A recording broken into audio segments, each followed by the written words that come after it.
ဒီကဘာကြီးမှာဘာကြောင့်ဆိုတာရှင်းပြလို့မရတဲ့နေရာတွေရှိပါတယ်ရှေးဟောင်းအဆောက်အုံကြီးတွေကအယမ်းကြီးလွန်းလို့ရှေးခေတ်ကလူတွေရဲ့ယူရှင်းတဲ့ကရိယာတွေနဲ့ဘလို့တိဆောက်ခဲ့လဲဆိုတာနားမလည်နိုင်အောင်ထင်နေပါတယ်သမိုင်းကိုပြန်လဲရေးဆွဲပြနိုင်လောက်တဲ့လူဝှက်စမ်းကြတဲ့ပစ္စည်းတွေနဲ့ရုတ်တရက်ပျောက်ကွယ်သွားခဲ့တဲ့ယဉ်ကျေးမှုကြီးတွေလည်းရှိခဲ့ပါတယ်ဒါတွေကဒနာရည်ဒီပုံမြင်နေမဟုတ်ပဲရှေးဟောင်းသူတေသနာပညာရှင်တွေနဲ့သမိုင်းပညာရှင်တွေခုချိန်ဒီနားမလည်နိုင်သေးတဲ့တကယ်ဖြစ်ရမှန်နေပါ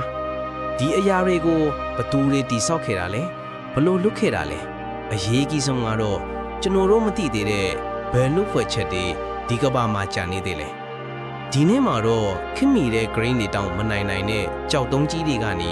ပင်လယ်ကြားမြင့်အောင်မှာနစ်မြုပ်နေတဲ့ရှေးဟောင်းယဉ်ကျေးမှုတွေအထိ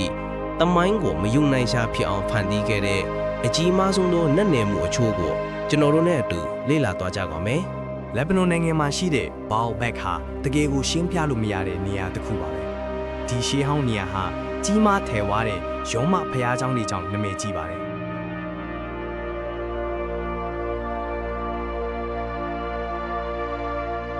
။ဒါပေမဲ့အဲ့ဒီဖျားเจ้าတွေအောက်မှာပို့ပြီးတော့ရှေးကြတဲ့ပို့ပြီးတော့ထူးဆန်းတဲ့အရာတစ်ခုရှိနေပါတယ်။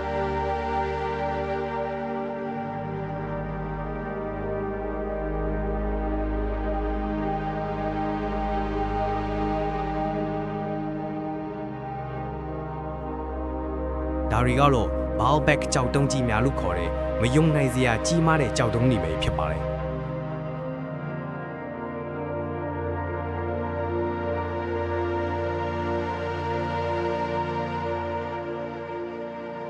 ကြောက်တုံးတွေထဲမှာအကြီးဆုံးဖြစ်တဲ့ Trilon ဆိုတဲ့ကြောက်တုံးကြီး၃လုံးစီဟာတတုံးကိုတန်ချိန်800ကောင်းနေ1000ထီလေးပြီး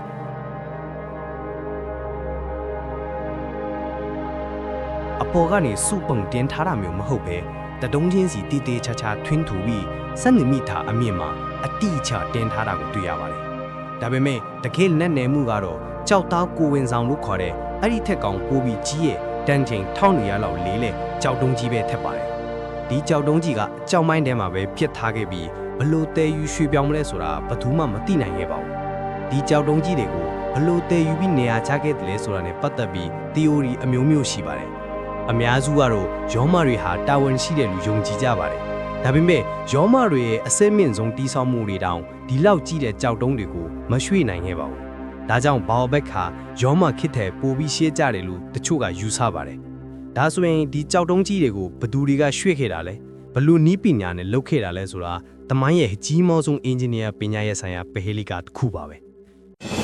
Mingala Learn. Expand your view.